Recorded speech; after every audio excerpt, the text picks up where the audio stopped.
नमस्कार दोस्तों, मैं हूं डॉक्टर राजेश मेनन। मैं एक पशु चिकित्सक हूं। आज हम डिस्कस करेंगे कि कोई भी डेयरी फार्म है, चाहे वो आपके पास 2 गाय है, 4 गाय है, या 40 गाय है, या 100 गाय है, तो उसको कामयाब कैसे करना है। तो हमने 1-2 गाय से 40-50 या 200-250 तक कैसे ले जाना है, ये कुछ पॉइंट्स हैं, कुछ टिप्स हैं जिसका आप ख्याल रखेंगे तो बहुत आप जल्दी ही सफलता के कदम चूमेंगे। तो हमारा डेयरी फार्म में जो मेन सफलता का राज है वो इन 3 चीज़ों में है। नंबर 1, हमारे यहाँ जो एनिमल है वो दूध ज़्यादा से ज़्यादा दे। दूसरा है, हर एक साल हमारे यहाँ जो गाय की बछिया है वो आए। और तीसरा, जो हमारे एनिमल्स हैं, हमारी गायें हैं, हमारी भैंसें हैं, वो कम से कम बीमार हों या ना बीमार हों। तो ये इन 10 पॉइंट्स का अगर आप ख्याल रखते हैं तो आप सफलता की ओर बहुत तेज़ी से बढ़ेंगे। तो शुरू करते हैं। पहला पॉइंट, जब भी हम कोई घर बनाते हैं तो हमने देखना कि हमने ऊपर कितना ऊंचा उसको, घर को, कोठी को लेके जाना है। तो सबसे पहले किस चीज़ का ख्याल रखते हैं, वो है उसकी नींव, कि जितना हमने ऊपर तक लेके जाना है अपने घर को, उतनी ही नींव है जो उसकी डूंघाई ज़्यादा रखते हैं। तो जो जो डेयरी फार्म की नींव है वो है आपके एनिमल्स की, आपके काउस की ब्रीड, नस्ल। अगर आप उसकी नस्ल अच्छी रखेंगे तो आपको बहुत जल्दी कामयाबी मिलेगी। अगर बाई चांस हमारी नस्ल ही खराब होगी तो आप जितनी मर्जी उसकी मैनेजमेंट कर लीजिए, साम संभाल कर लीजिए, उसकी कैपेसिटी नहीं उससे ज़्यादा दूध देने की। तो आप चाहे बादाम खवा दीजिए उसको। तो इसलिए ब्रीड की इतनी इम्पोर्टेंस है। तो इसमें किन किन चीज़ों का ख्याल रखना है वो हम करते हैं पॉइंट वाइज पॉइंट। नंबर 1, अगर आप ब्रीड घर में तैयार करते हैं, अपनी नस्ल घर में तैयार करते हैं, तो इसका सबसे ज़्यादा फायदा है। क्योंकि जो भी लोग मंडी में गाय को या भैंस को बेचने आएंगे वो अच्छी को तो बेचेंगे नहीं, है ना। तो वो तो बेचेंगे कि जो जिससे थोड़ी उनको प्रॉब्लम हो रही है, या बीमार ज़्यादा हो रही है, या मास्टाइटिस ज़्यादा हो रही है, दूध कम दे रही है, तो उसको बेचेंगे। तो इसलिए अगर आपने अपने घर में ब्रीड तैयार करनी है तो ये सबसे बढ़िया साधन है। और अगर आपको खरीदनी भी पड़ जाए तो एक अच्छे फार्म से खरीदिए जिस पे आप विश्वास करते हैं, जिसका रेपुटेशन अच्छा है, उससे खरीदिए। और जब भी खरीदनी है तो उसके 2-3 टेस्ट जरूर करवा लें। एक तो आप उसका दूध निकाल के देखते ही हैं, है ना, जो 2 टाइम का दूध या 3 टाइम का दूध निकाल के देखते हैं वो तो देखिए ही। साथ में उसको ब्रूसिलोसिस का जो बीमारी है, बड़ी खतरनाक बीमारी है, और ये हमारे फार्म में आ जाए तो और हमारे गाय है, हमारे भैंस है, इवन जो हमें मनुष्य हैं उनको भी ये बीमारी हो जाती है। तो उसका टेस्ट जरूर करवा के लेके आए। इसका टेस्ट हो जाता है बड़ी आसानी से, तो आप कर सकते हैं, घर पे भी कर सकते हैं। और दूसरा है कि जो परलैप्स, जो फूल दिखाती हैं या पीछा दिखाती हैं जिनको बोलते हैं, वो गाय ना लेके आए।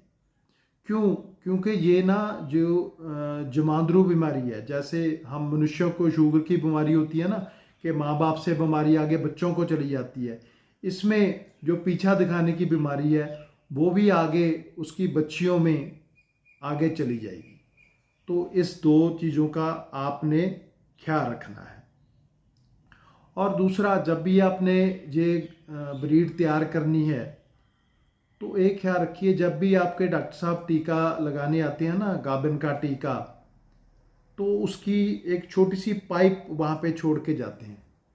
तो आपने वो पाइप को संभाल के रखना। गाय का एक कापी लीजिए, गाय का नाम लिखिए, उसके सामने वो जो स्ट्रा है उसको साइलो टेप से लगा लीजिए। उस पर क्या लिखा होता है कि उसका बुल का नंबर उसकी जो माँ है उसने कितना दूध दिया था, और वो कॉपी पे लिख के रखेंगे, लगा के रखेंगे, आपको याद रहेगा।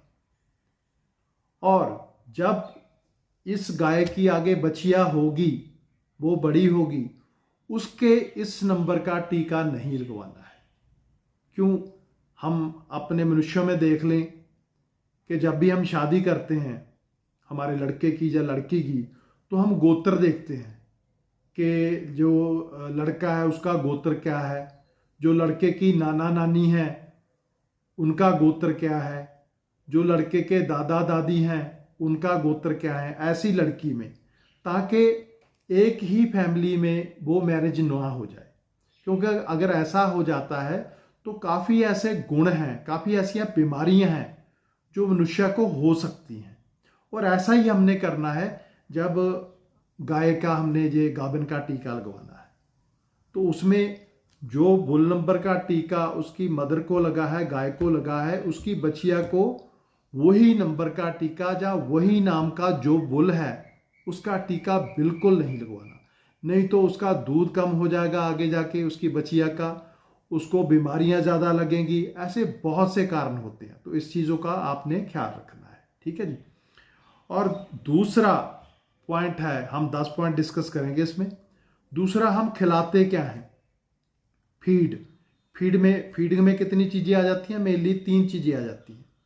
नंबर 1 में आ जाता है जो चारा हम खिलाते हैं। नंबर 2 में आ जाता है ये फीड जो दाना देते हैं। नंबर 3 में आ जाता है पानी। तो इन चीज़ों से डिस्कस करने से पहले मैं आपको बता दूं कि इसमें 10 पॉइंट डिस्कस करने हमने, ये वीडियो लंबी हो जाएगी और आप 20-25 मिनट अगर आपके पास हैं या जब भी होंगे तब ये वीडियो देखिएगा। और बहुत ही बढ़िया वीडियो ये मैं बना रहा हूँ आपसे, आपके लिए दिल से। अच्छा, तो ग्रीन फॉडर जो हरा चारा है, वो एक एनिमल को आपने 35 से 40, जो बड़ा आपका काऊ है या बफलो है, उसको 35-40 किलो रोज का देना है। और ये नहीं कि कई बार 2 महीने आते हैं गर्मियों में, जून और जुलाई, और जहाँ ये सर्दियों में आते हैं ये नवंबर और दिसंबर, तब हमारे पास हरा चारा नहीं होता। हम फीड और तूड़ी या पराली खिला देते हैं, तो उससे दूध भी कम हो जाता है और जो फैट है, ग्रेविटी, वो भी कम हो जाती है। तो हमारा दूध का जो रेट है वो भी कम हो जाता है। तो इसलिए ऐसी अपना प्लानिंग कीजिए कि सारा साल आपके पास जो हरा चारा है वो उपलब्ध रहे।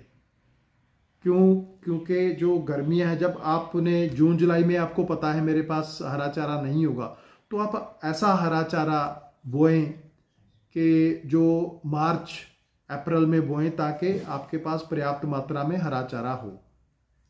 और ऐसी जो आपने पता है कि नवंबर दिसंबर में मेरे पास हरा चारा नहीं होगा, तो आप उसको अक्टूबर में ऐसा हरा चारा, जैसे मक्खन घास है ना, तो वो बीजें, ताकि तब भी आपके पास हरा चारा हो।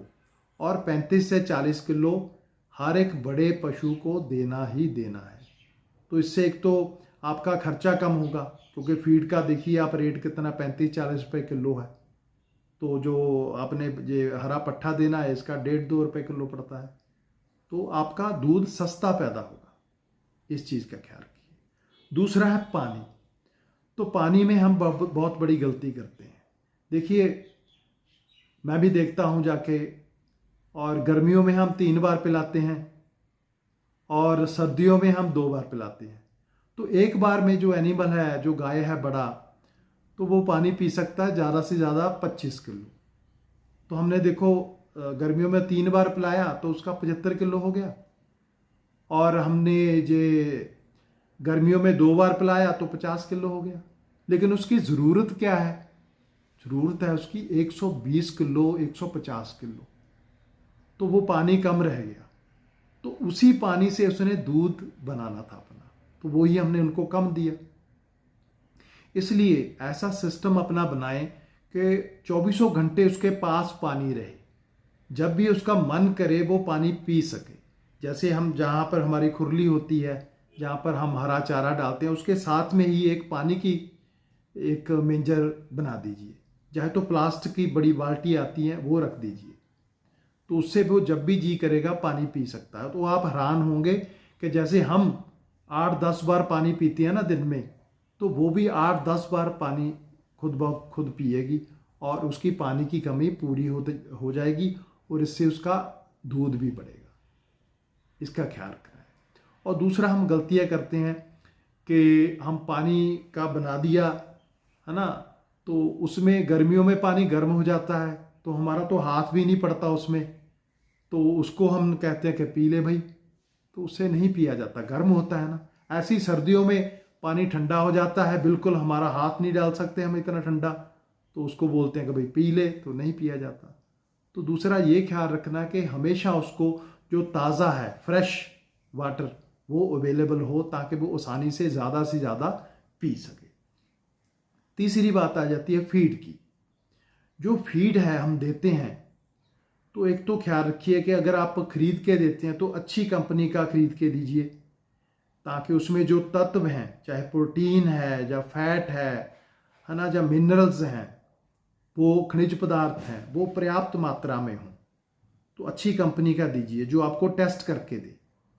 और दूसरा ख्याल रखिए कि जब हम सस्ती फीडें लेते हैं ना, तो उसमें वो जो घटिया किस्म का सामान मिला देते हैं, जिसमें कनक को या गेहूं को या मकई को ना उल्ली लगी होती है, काली हुई होती है, तो वो फीड मिला के देते हैं। वो उल्ली अंदर जाती है एनिमल के, तो वो 2-3 साल में दूध देना बंद कर देती है और वो हीट में नहीं आती, तो हीट में आती भी है तो गाभिन नहीं होती, तो बहुत सारी प्रॉब्लम, जेर नहीं पड़ती, बहुत सारी प्रॉब्लम है जो ये फीड की वजह से आती है। तो इसलिए अगर फीड आप घर पे बनाते हैं अच्छा है, तो आप अच्छा दाना लीजिए है ना, अच्छी खल लीजिए, उसको अच्छी पिसवाइए, तो फिर अपने काऊ को, अपनी बफलो को वो दीजिए। और अगर आप अच्छी कंपनी का लेते हैं तो उससे सर्टिफिकेट लीजिए कि भैया इसमें उल्ली का जहर कितना है, वो मेरे को दो, उसका टेस्ट करके दो। ये कंपनियों के पास मशीन होती हैं, जो टेस्ट महंगा है थोड़ा, तो कई कंपनियां करती नहीं, लेकिन होता सभी के पास है, तो वो टेस्ट करवाएं। फिर मुझसे पैसे ले लो आप, 400-500 रुपया लगता है टेस्ट का, मैं दे देता हूँ, आपको तसल्ली तो होगी कि मैं अच्छी फीड डाल रहा हूँ, है ना। तो इसका चीज़ का ख्याल रखना है।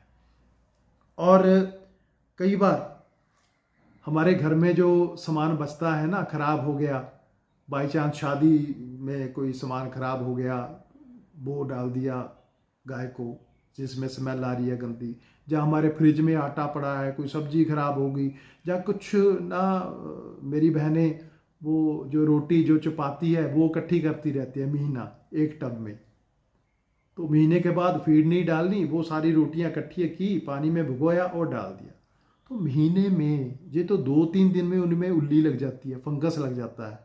तो हमने 1 महीना रखा, उसको फंगस वाली फीड दे दी, तो वही उसका नुकसान होएगा।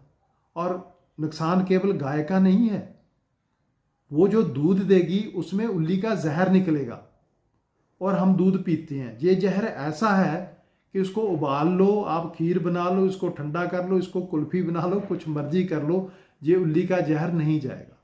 और ये उल्ली का जहर हम लगातार दूध पीते जाएंगे, हमारे बच्चे, हमारा परिवार, तो बहुत बड़ी बड़ी बीमारियां करता है, जैसे कैंसर, जैसे हार्ट अटैक, जैसे अधरंग का दौरा है, लिवर की बीमारियां।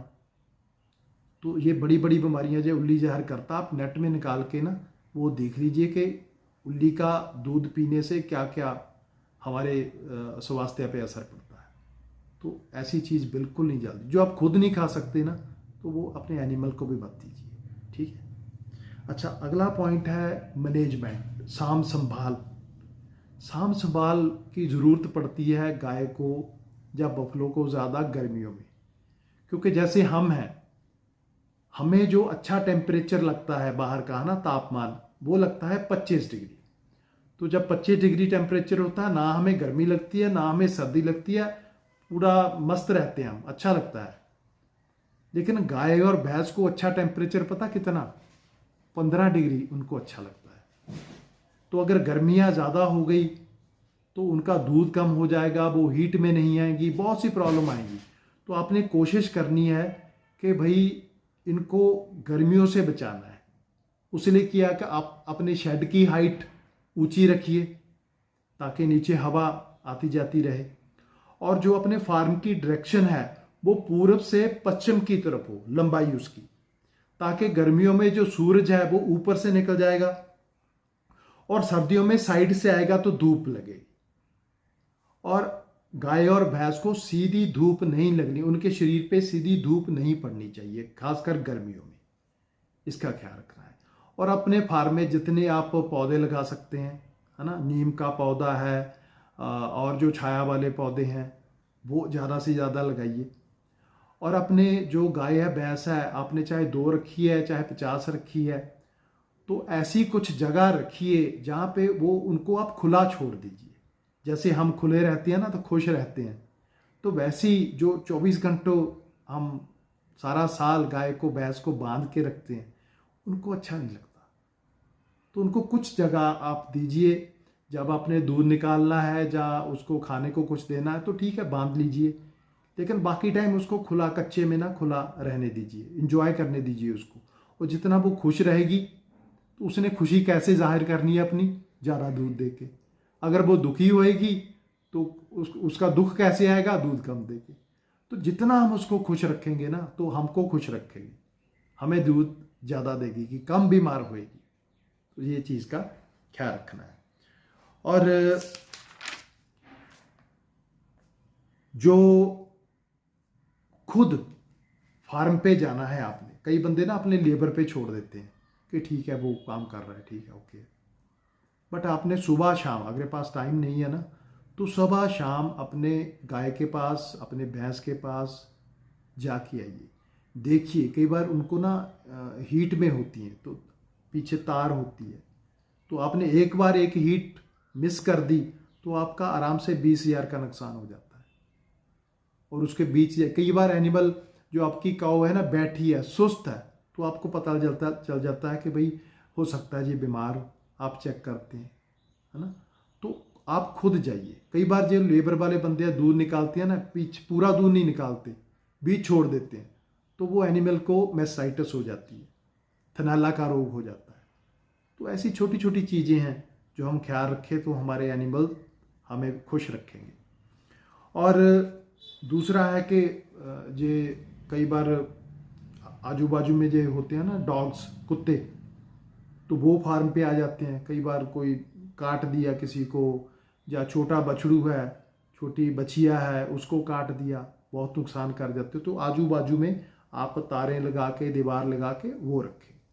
और कई बार आपने फार्म बनाना है तो ध्यान रखें कि जो रेलवे क्रॉसिंग है ना, जहाँ से रेलगाड़ी निकलती है उसके आसपास ना हो। जहाँ जहाँ ट्रैफिक होती है, बड़े बड़े ट्रक, बड़ी बड़ी बसें निकलती हैं, वो हॉर्न मारते हैं, हॉर्न चलाते हैं, तो एनिमल्स, हमारी गाय डर जाती है, भैंसें डर जाती हैं। और डर के मारे जो इन्होंने हीट में आना है वो नहीं आती, जो पूरा खाना है वो नहीं खाती, पूरा दूध नहीं देती। तो उनके आसपास में शांति हो, शोर ना हो, इस चीज़ का ख्याल रखना है। अगला पॉइंट है वैक्सीनेशन। जो हम अपने एनिमल को बीमारियों से बचाने के लिए टीकाकरण करते हैं ना, तो वो ज़रूर लगवाएं। कई मेरे दोस्त बोलते हैं कि जी टीका लगवाएंगे तो दूध कम हो जाता है। अरे हमने कोरोना का टीका लगवाया था, हमने अपने बच्चों को पोलियो को दवाई पिलाई थी, तो उनको बुखार हुआ था ना, हमको भी हुआ था ना। तो ऐसे एनिमल को भी बुखार होता है 1-2 दिन और दूध थोड़ा सा कम हो जाता है, लेकिन वो 3-4 दिन के बाद फिर ठीक हो जाता है। ये नहीं कि सारी उम्र भर उसका जो दूध कम हो जाएगा, ऐसा नहीं है। तो 2-3 दिन कम होता है, ठीक है, कोई बात नहीं, लेकिन वो इतनी बड़ी बीमारियों से तो बच जाएगी। तो ये वैक्सीन कौन कौन सी हैं, आप एटलीस्ट 6 तो लगवा लीजिए। तो एक तो ये मुंह पका खुरपका है, जिसको हम FMD बोलते हैं। तो जो पहली इसकी डोज है वो टीका लगता है, वो 3 महीने की उम्र में लगता है, फिर 1 महीने के बाद फिर लगवाएं और फिर 6-6 महीने बाद लगवाएं, ये है। दूसरा है गल घोंटू, जो दोनों दवाई मिलके भी आती हैं, उसका भी पहला टीका ऐसी 3-4 महीने की उम्र में लगवा दें। जो दोनों का मिक्स भी आता है वो टीका लगवा लें, फिर 1 महीने के बाद लगवाएं। और इसके टीके की फिर ज़रूरत पड़ती है हमें साल के बाद, गल घोंटू का, ठीक है, वो लगवा लें। तीसरा है जो लंपी बीमारी हमारे आई थी, बहुत नुकसान हुआ था। तो अब बिल्कुल भी आप मीन्स पूरा ख्याल रखिए कि हर एक साल लंपी का टीका लगवाना है। हमारे सरकारी हॉस्पिटल में लगते हैं, आप खुद प्राइवेट दुकान से लेके लगवा सकते हैं। तो इसका रिस्क नहीं लेना, बहुत बड़ा नुकसान करती है। हर एक साल इसका टीका लगवाना है। उसके बाद जो लंगड़ा बुखार होता है, जिसको हम ब्लैक क्वार्टर बोलते हैं, उसका भी टीका जो पहला 4 महीने की उम्र में वो टीका लगवा लें, फिर साल के बाद वो लगवा लें। और उसके बाद एक बीमारी है ब्रूसिलोसिस, जिसको बोलते हैं कि वो गर्भपात हो जाता है 7वें 8वें महीने में, और ये बीमारी और भी फैल जाती है हमारे गाय को, भैंसों को, और ये आदमियों को भी, हम बंदों को भी हो जाती है। तो इसका टीका लगता है 4 महीने से 8 महीने की बछिया को ही, सिर्फ बच्चे को नहीं, बछिया को लगता है, और जिंदगी में एक बार लगता है। और अब तो सरकार इसका फ्री लगवा रही है, तो वो टीका जरूर लगवाएं। और आखिरी छठा टीका है, वो है थलेरिए का। तो ये भी थलेरिए का टीका 2 महीने से लेके किसी भी उम्र तक हम ये लगवा लें। जो थलेरिए की बीमारी होती है ना, जो हो लहू मूतना बोलते हैं जिसको, तो पेशाब में खून आने लग जाता है, बुखार हो जाता है और डेथ भी हो जाती है। जैसे हमें मलेरिया होता है ना, तो ऐसे एनिमल्स को थलेरिया होता है, चिचड़ों से, चीचड़ होते हैं ना वहाँ से। तो इसका टीका एक बार लगवा लीजिए तो थलेरिया नहीं होगा। तो हमारा फ़ायदा ही है इसमें, ठीक है। जब भी वैक्सीनेशन लगवानी है, सिर्फ 2 चीज़ों का ख्याल रखना है, 3 चीज़ों का ख्याल रखना है। नंबर 1 तो जब भी आपने टीका लगवाना है इसका, कोई भी, चाहे खुर पका है, मुंह पका है, गलघोटू है, लगड़ा बुखार है, तो उससे 15-20 दिन पहले ना आप ये पेट के कीड़े हैं ना, उसकी दवा जरूर दीजिए। और दूसरे जो चीचड़ हैं, टिक्स हैं, उनकी स्प्रे 15-20 दिन पहले जरूर कर दीजिए। क्योंकि जब हम ये टीकाकरण करते हैं, तब ये अगर पेट के कीड़े हैं या ये चीचड़ हैं, ये ना उस दवाई का पूरा असर नहीं आने देते, तो हम पशु को बीमारी हो जाती है। हमने कहा भी पता नहीं कुछ टीके में ऐसा कुछ गलत था, लेकिन क्या था कि हमने इसका ख्याल नहीं रखा। तो पेट के कीड़े की दवाई और चीचड़ की दवाई वो 15-20 दिन पहले दे दीजिए। और उसके बाद ये ख्याल रखना कि ये टीका ऐसे काऊ को, ऐसे बफलों को नहीं लगाना जो बीमार हो, जिसको जो बुखार चढ़ा हो या उसको डायरिया हो, है ना, कोई भी बीमारी हो, तब नहीं लगाना, नहीं तो वो बीमारी और बढ़ जाती है, ठीक है। और तीसरा ख्याल रखना है कि हर एक पशु को सुई अलग अलग लगानी है।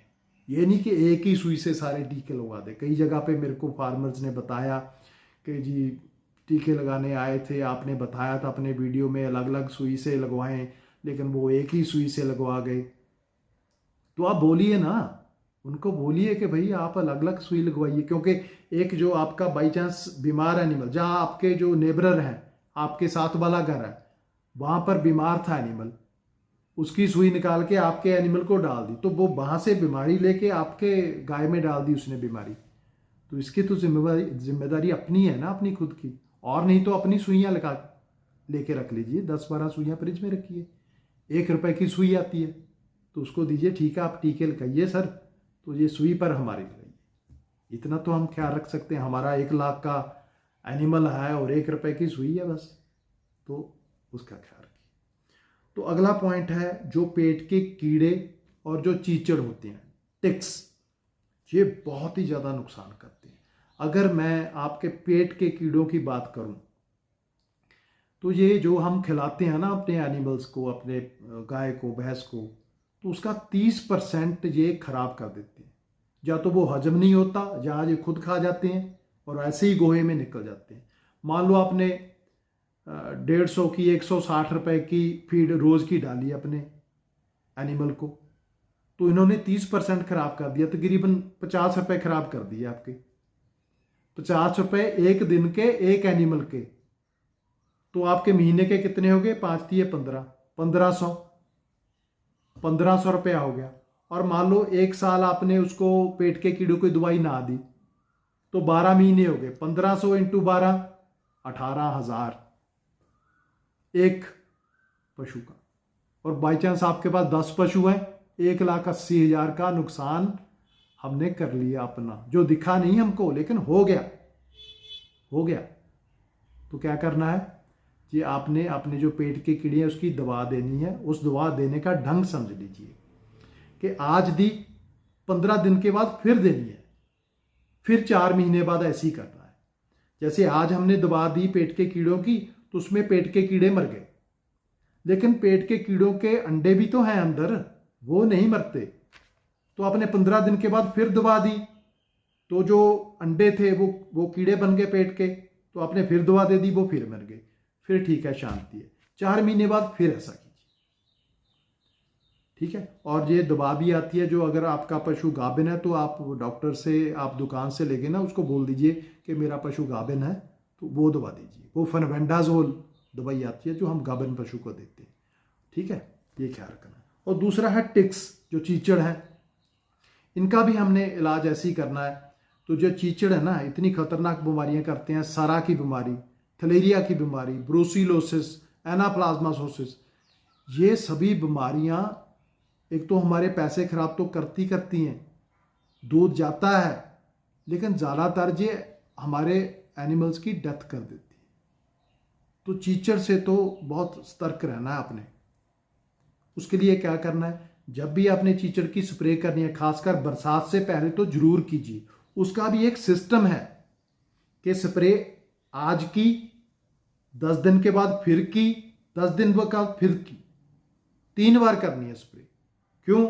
आज जो चीचड़ थे आपने स्प्रे करके मार दिए, लेकिन उनके अंडे वो 10 दिन बाद फिर हो गए, आपने फिर स्प्रे कर दी।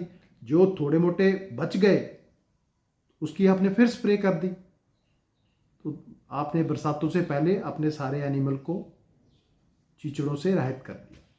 लेकिन एक बात का और ख्याल रखना है, जब भी आपने स्प्रे करनी है तो सभी अपने एनिमल्स पर करनी है, चाहे छोटे हैं चाहे बड़े हैं, उसकी आंख से थोड़ा बचा के रखिए। और नीचे जो हमारा फर्श है उस पर भी, और जो आजू बाजू में दीवार है उस पर भी, सभी जगह एक ही बार स्प्रे हो, और फिर 10 दिन बाद, फिर 10 दिन बाद, ऐसे ही करना है। ये सही तरीका है। और आगे अगला पॉइंट है जो मिनरल मिक्सचर है, जो खनिज मिश्रण हम बोलते हैं। तो जब भी कोई गाय, कोई भैंस दूध देती है तो दूध में क्या आता है, प्रोटीन्स है, फैट हैं, कुछ मिनरल्स हैं, कुछ विटामिन्स है। मिनरल्स क्या है, कैल्शियम है, फास्फोरस है, मैग्नीशियम है, मैग्नीज है, विटामिन में विटामिन ए है, विटामिन डी है, ये सारे विटामिन्स आते हैं। तो अगर एनिमल वो दूध में निकाल रहा है और हम बाहर से नहीं दे रहे हैं तो उसकी अंदर कमी आ जाएगी ना। तो कमी, उसकी कमी कैसे पता चलेगी? एनिमल हीट में नहीं आ रहा, एनिमल गाभिन नहीं हो रहा, एनिमल ने दूध कम कर लिया, है ना, ऐसे हमारा ही नुकसान है ना। तो मिनरल मिक्सचर आपने जरूर देना है।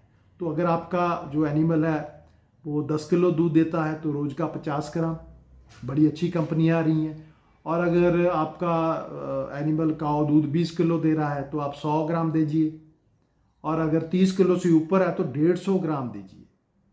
तो जो आपकी गाय है ना, जो आप इसको डालेंगे उसका मूल्य वो वापस कर देगी आपको, चाहे दूध बढ़ा के, चाहे फैट बढ़ा के, चाहे ग्रेविटी बढ़ा के, वो अपने पास नहीं रखेगी, आपको वापस कर देगी। अगला पॉइंट है मेस्टाइटिस का, जो थनैला रोग है, सबसे ज़्यादा नुकसान करता है। इसका मैंने वीडियो भी बनाया है, नीचे मैं लिंक दे दूंगा, आप वो भी जरूर देखिए। ये थनैला रोग है, बहुत नुकसान करता है। अगर हो गया तो 3 से 5 हज़ार हमारा पैसा लग जाता है इसको ठीक करने में, ठीक है। ये हो ही ना, हम 2-3 पॉइंट कर ले, अगर होगा ही नहीं, क्या कर सकते हैं? एक्चुअली जब हम धार निकालते हैं ना, जो हम दूध निकालते हैं, जो उसका सुराख है, छिद्र है थन का, वो खुला रहता है आधा घंटा। और तभी जो आपका एनिमल है, गाय या भैंस, नीचे बैठ के, नीचे क्या है, मलमूत्र है, गंदगी है, गोहा है, तो उससे वो जरासीम अंदर चले जाते हैं, वहाँ पर इन्फेक्शन करते हैं। तो इसका हमने बचाव कैसे करना है, इसकी भी मैंने मेस्टाइटिस की वीडियो बनाई है, मैंने पहले बता दिया। तो आपने कुछ धार निकालने के बाद ना कुछ खाने को डाल देना है, ताकि आधा घंटा 15 मिनट 20 मिनट आपका एनिमल खड़ा रहे लालच में, और जब तक वो बैठे उसका जो छिद्र है ना, जो थन का छिद्र है वो बंद हो जाए, तो इन्फेक्शन के चांसेस कम हो गए।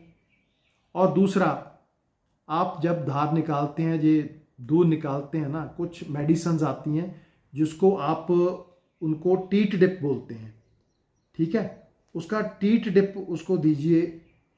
चाहे तो आप ले लीजिए बीटाडीन एक हिस्सा, ऐसे कप भी आते हैं कुछ वो टीट डिप देने के लिए, थन को डुबाने के लिए ना, तो कई कप भी आते हैं, उसमें एक हिस्सा आप बीटाडीन ले लीजिए, तो 2 हिस्से उसमें ग्लिसरीन डाल दीजिए, और 4 हिस्से उसमें साफ पानी डाल दीजिए। कप रखिए अपने पास, जब आपने दूध निकाला तो चारों थनों की डुबाई कर देनी है आपने उसमें, सुबह भी और शाम, और ये इन्फेक्शन थनैला रोग नहीं होगा। और नहीं आपके पास ये दवाई, कुछ दिक्कत है, पैसे की दिक्कत है, जब कुछ भी है तो लाल दवाई लीजिए, 15 रुपए की आ जाएगी, आप कुछ भी मेडिकल शॉप से ले लीजिए, 15 रुपये, एक चुटकी कप में डालिए, वो हल्का गुलाबी रंग हो गया, उसमें डुबाई कर दीजिए चारों थनों की, थनैला रोग नहीं होता।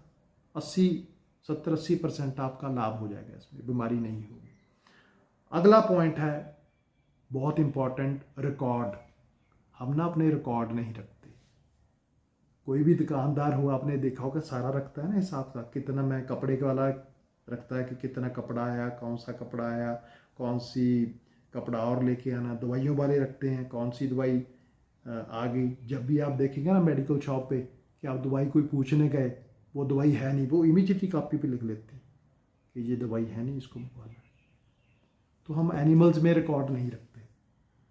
मोटा मोटा एक कॉपी ले लीजिए, उस पर ये लिखिए कि वो गाय का नाम या उसका नंबर लिख लिया, तो जब भी उसको गाभिन का टीका लगवाया तो वो जो स्ट्रिप है, जो स्ट्रा है, वो उसके साथ में लगा लीजिए, और डेट लिख लीजिए किस डेट को गाभिन का टीका लगवाया, तो उससे आपको पता चल जाएगा 3 महीने बाद मैंने इस डेट को इसको चेक करवाना है।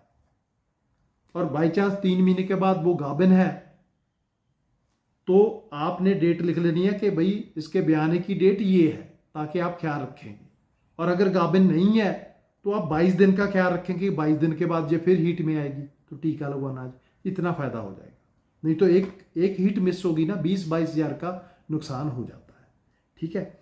उसके बाद अपना खर्चे का लिखिए कि मैंने क्या क्या फीड दी, क्या क्या जो हरे पट्टे दिए, मेरा कितना खर्चा आया, लेबर का खर्चा आया, और दूध कितने का बेचा, घर में दूध कितना रखा, इसका रिकॉर्ड रखिए, ताकि महीने के बाद पता चले कि मेरे को बचा, कितना बचा, और नहीं बचा तो क्यों नहीं बचा, क्या गलती रह गई।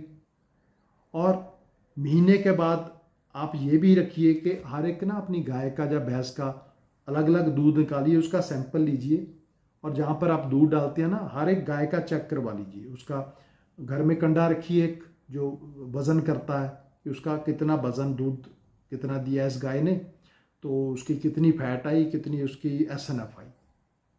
इससे ये पता चल जाएगा कि अगर कोई किसी की कम हुई है, आप धीरे धीरे लिखेंगे ना, 2, 4, 5, 10 महीने, आपको पता चल जाएगा इसकी कम हो रही है। फिर उस पर ध्यान देंगे आप, क्यों कम हो रही है, कोई कमी तो नहीं है, कोई मिनरल मिक्सचर तो नहीं है, कोई बीमार तो नहीं है, तो आप ख्याल रख सकेंगे, ठीक है। ऐसी कोई पशु बीमार हो, उसका आप कागज़ पे लिखिए, कॉपी पे, कि इस दिन बीमार हुआ था, ये बीमारी हुई थी, ये दवाई लगी थी, ताकि आपको फिर 1.5 साल के बाद पता चल जाए कि ये गाय ज़्यादा बीमार होती है, इसका ज़्यादा ख्याल रखना है। तो इन चीज़ों का आपने ख्याल रखना है। और सबसे आखिरी पॉइंट वो है मंडीकरण, मार्केटिंग।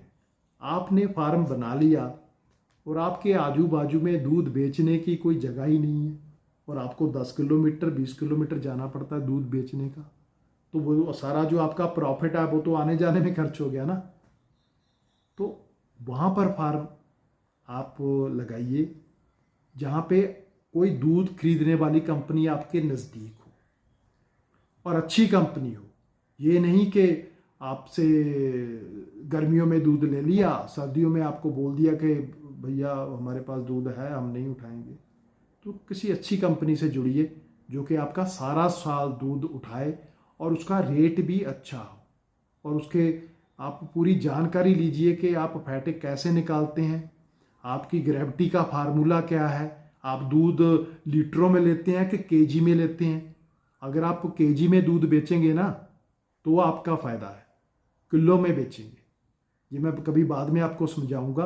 अगर कोई आपसे लीटर में दूध लेता है ना तो आपसे ज़्यादा ले जाता है वो दूध, तो आप केजी में, जो कंपनी केजी में दूध खरीदती है ना उसको बेचिए।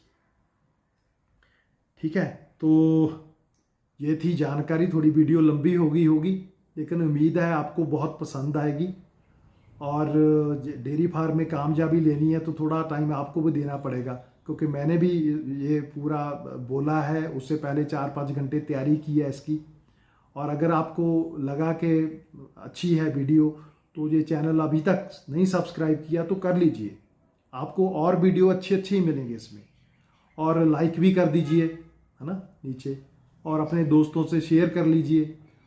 और अगर आपका कोई सवाल है तो नीचे कमेंट डालने का बॉक्स होता है, तो वहाँ पर कमेंट डाल के मेरे को सवाल भेज दीजिए कि ये प्रॉब्लम है, तो मैं उसका ज़रूर आंसर दूंगा। तो आप सभी का बहुत बहुत धन्यवाद। Thank you very much.